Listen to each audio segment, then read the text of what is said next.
Welcome to The Front Porch, a program dedicated to turning back the pages of time and discovering the rich history and culture of our Northeast Georgia area. Join us now with your host, local historian and writer Bobby Watson, and this week's special guest. Hello everyone, welcome back again to another edition of The Front Porch, right here. We're still trying to let everyone know about this great book called Habersham 200, New Thoughts of Old Things. And today is a great day because I have my good friend and really my co-writer, Audrey Davenport with us. Audrey, it's a pleasure to have you here with us today. Thank you. I'm happy to be here.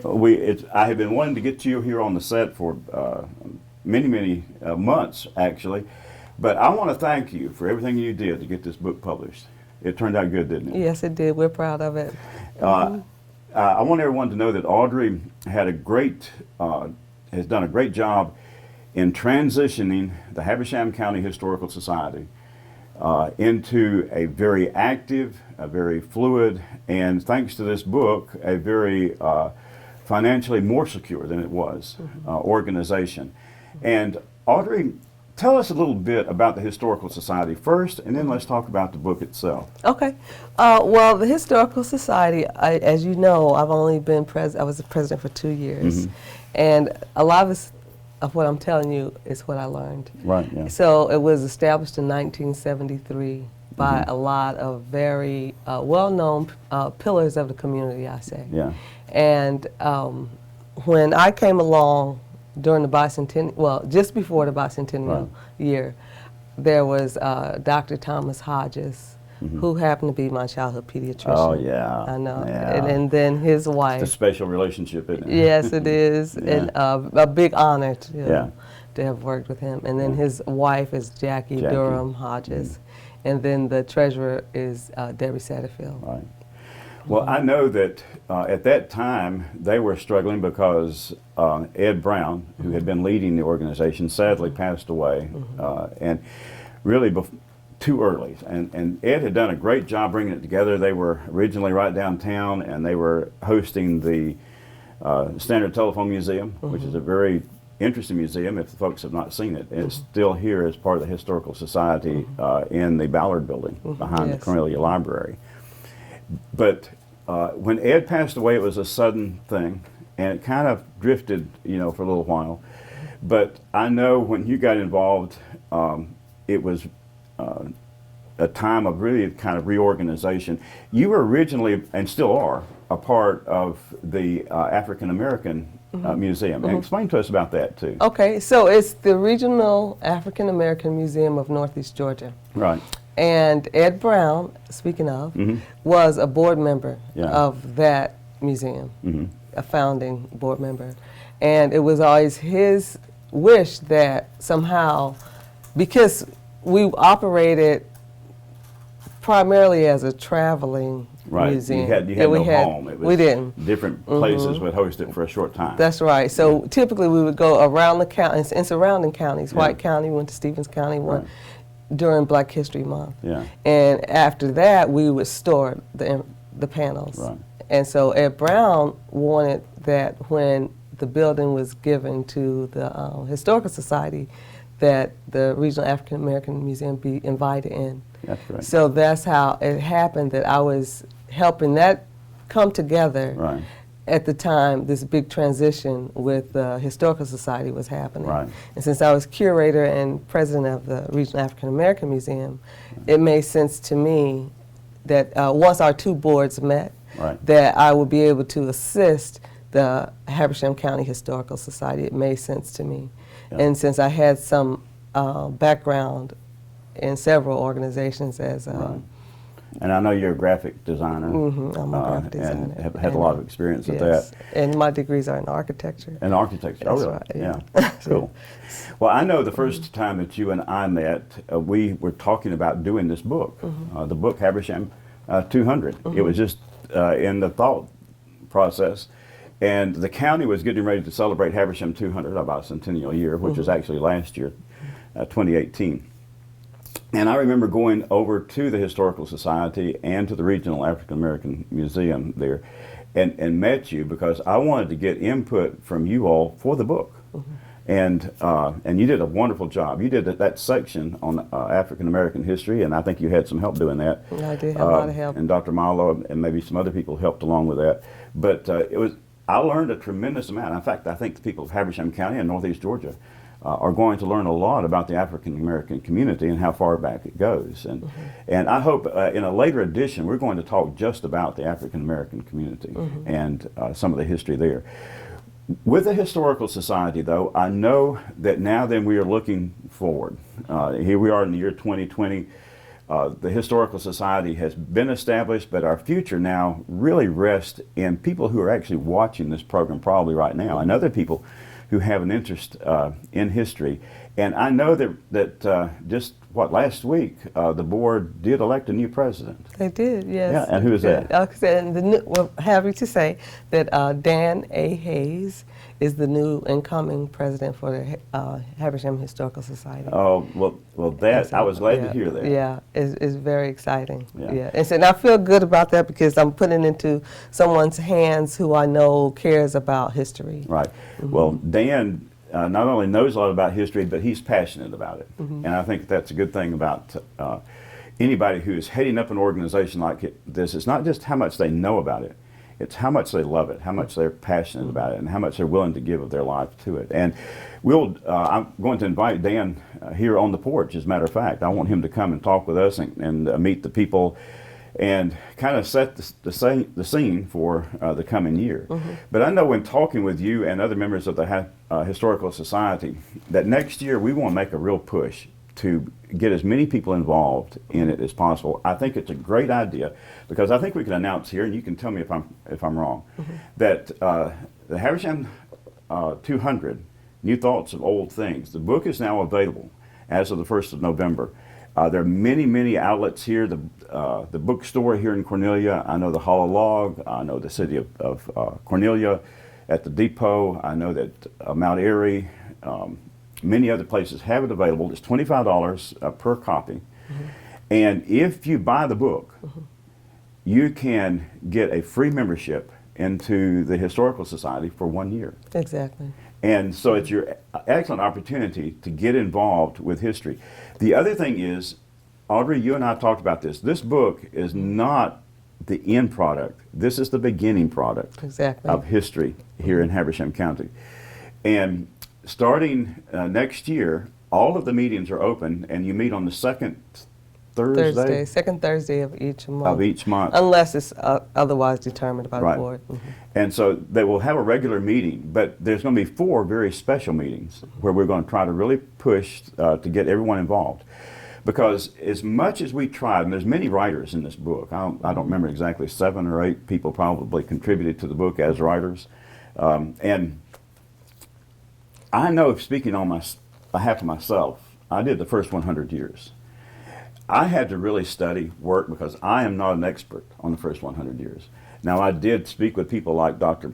Max White at Piedmont, a couple of other professors who are very familiar with local history up here. Of course, one of my mentors was John Collick, who everyone here in Northeast Georgia knows. But I felt very inadequate to write the first 100 years. But I tried to do it the very best that I could. Now then, that it's out, I hope people will read that. I hope that they'll take their book and be like a teacher or professor. If they have a question about a certain thing, or if they have something to augment that with, I hope they will come to us and tell us about that. Because during these 4 special ones, the first one will be, I think, I'm speaking a loud turn here, but we can talk with Dan about that. The first one will be the first 100 years. And then we're going to talk about municipalities, all 7 municipalities. I could say that word, can't I? If I try really hard, I can say that. Municipalities, there we go. Each one is in there. And you can learn about the history of them, how they came about. And that'll be the second one. Then the third one will be African American and Laotian, and also multicultural. It's the next section after that. That's right. It's the multicultural in the book. And then the last time we get together, there's a lot of things that I wanted to see in this book that are not in this book, and they're primarily things that I knew about, heard about, companies, manufacturing plants, families that we wanted to put in, I call it people, places, and things, but all of a sudden we realized we knew very little about it. The Historical Society knew very little, I knew very little, and it's only what we could glean in different little places.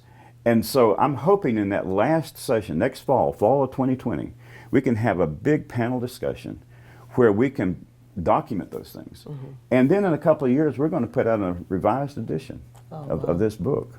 And so I think it'll be great for that.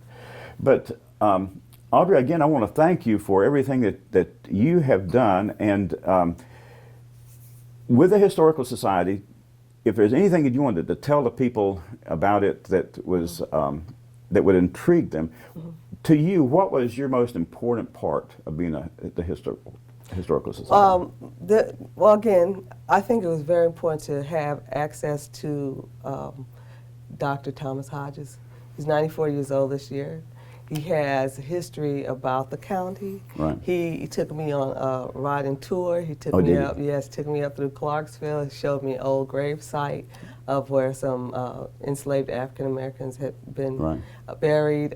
He told me just the verbal and oral history that he was able to give. So at this time, he's not as active as he was, but there is still time that people can come, and I could even see having a show where Dr. Hodges was like the main event, and he could. Oral history is very important, which is what I was up against when we were doing the African American section, because a lot of our history is oral, wasn't documented, wasn't written or recorded. So that was, to me, that's been the highlight of working with the Historical Society, and the fact that he was still making sure that it was still going. You know. Well, Dr. Hodges is a real jewel here in Habersham County. Was he on the Historical Society when it was founded? Did he have a I'm pretty sure he was, yes. I know that the first time I saw Dr. Hodges after I moved back to Northeast Georgia, probably in 08 or 09, I actually spoke to the Historical Society. And he came in and he entrusted to me several documents that he wanted to make sure were kept. And he said, Bobby, because I was writing some history columns for the paper, and he said, Bobby, I want you to have these. And then, Audrey, the other day when we were there at the Historical Society, and the group elected Dan as president of the Historical Society, and I agreed to help as his vice president, I remember standing there and Dr. Hodges grabbing my hand, and he says, I'm so thankful that I have people like you and Audrey and Dan to carry on what we started. Yes. And now then, we need to try to find some people younger than we are, because I that's know right. you're young, but Youngish. I'm getting a little bit older. But we want to try to get as many people involved as we can. Yes, we do. Listen, And Audrey, it's been a yeah. pleasure having you with us. Okay, thank you. And I'm going to ask you to come back, because in a month or so we want to have some special segments just on the African American community. So I hope that you'll do that. I will. And in just a moment, we're going to meet Mr. Dan Hayes, Yeah, new the new president. That's right. Listen, I know you have Okay. some career changes Is too. it? I hope Yes, I everything do. goes very, very well for you. Yes, and I want to point out that as part of the board, I will be the immediate past president / executive director to help transition the new officers. So I'm really looking forward to that. Gives that consistency, because there's a lot of paperwork, a lot of legal things Yes, it that is. makes it Yes, easy. so I'm looking forward to that. Thanks again, Okay, Audrey. Thanks thank for being you. with us. Okay. If you'll hang on just a minute, we're going to come right back and we'll meet Mr. Dan Hayes. Don't go away. There's more talk coming up on the front porch. We'll be right back. Leave your old TV service behind and experience the future of entertainment with Kinetic TV, the next generation entertainment designed with you in mind. With just a few clicks on the new Kinetic TV guide, you can record one show or a series, plus the power to replay and instantly watch the past 72 hours of previously aired programming. Access your recordings on the go with Cloud DVR. Kinetic TV, the next generation in entertainment. Welcome back again to the front porch, everyone. Today we have been talking about the Habersham 200 book and the Habersham County Historical Society. And as we talked to Audrey just a few moments ago, we talked about the new beginning for the Historical Society here in Habersham County. And I'm honored to have here with me Dan Hayes, the new president of the Habersham Historical Society. Thank you. Glad to be here. Well, it's a pleasure to have you here. It always is. And I'm excited about what's happening with the Historical Society and what you have helped us to do in getting the book. I know that Hayes Automotive played a big part in you in getting this book published, along with many other donors, by the way, who were very, very gracious in giving enough money to get this book published. So that now all of the funds that come in from the sale of Habersham 200 will go to the Habersham Historical Society, really to continue the work. Right, absolutely. And you talked about it the other day when we were meeting that 2020 is a pivotal year. It gives us a chance to look back, but also a chance to look forward. Absolutely. What got you interested in history, Dan? I guess it started with my grandfather, Clarence Hayes, that he come up poor and had nothing. Really? He was a son of a sharecropper in Jackson County, and he told us how we had nothing. We started with nothing. And then my mother, on her side, she was also an orphan at 12. So between my mother and my father's father, they taught us humility and to go back to look and never forget where you came from. Well, that intrigued me as a youngster. Right. So when I was old enough to be in the Boy Scouts, I hung in there and we became an Eagle. Well, on the road to Eagle Scout, you learn history. It's part of what you do in the Scouts. Right. And the more I did it, and then when I got into college, I just got the history bug. Yeah. And it just took off. And I blame Bradley Brown up here. He was my mentor, the old mayor of Tallulah Falls. When I moved up there in '96, he really snagged me about the history of the railroad. Really? Yeah. And all I knew was his father, John Brown, was an engineer on the train. Right. But then he was telling me the stories about him and his father and Thomas Moss Sr., one of the Mosses. And that just kind of got me going.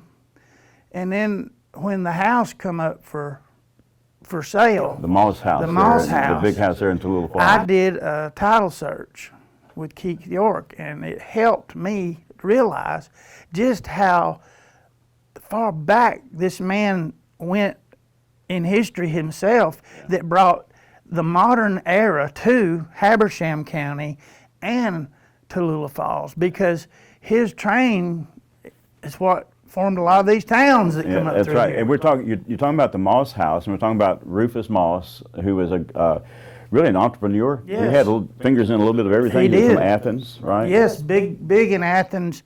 And if he was in the Fortune 500 today, he would have been in technology, transportation, agriculture, because he had businesses in all of those. Really?